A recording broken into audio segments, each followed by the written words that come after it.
Welcome back to ciLiving. I'm your host, Jaclyn Friedlander. Betsy Dollar, the Executive Director of the Springfield Art Association, is going to show you a fun craft in just a little while to help the whole family get in touch with their creative side. But before that, I wanted to learn a little bit more about Betsy and how she got to where she is today. So thank you for joining me to chat. Oh, you're very welcome. All right, so can you tell me a little bit about your career journey and what kind of schooling and things like that it took for you to become an artist?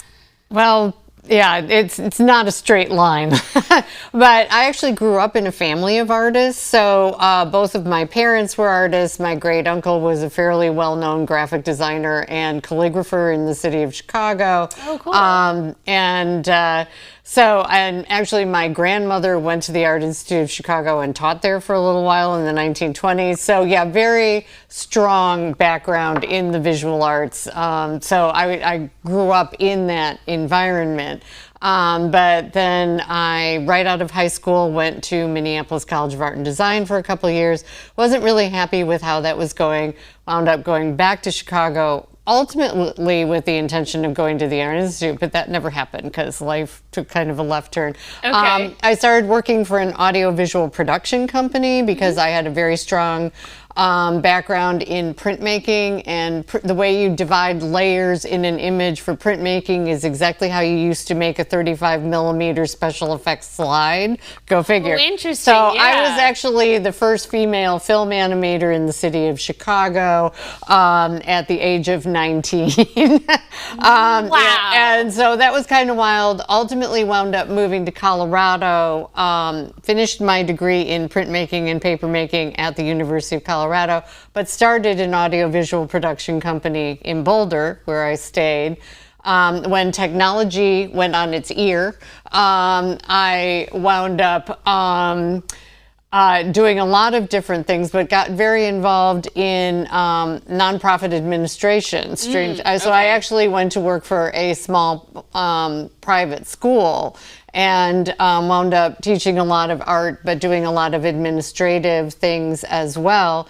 All of this saying that it built up into a wide variety of skills of both running facilities, building buildings, producing slides for corporations, all kinds of wild and crazy stuff, and always doing my own art on the side. Sure. That gave me this broad base to become the executive director of a community visual arts center.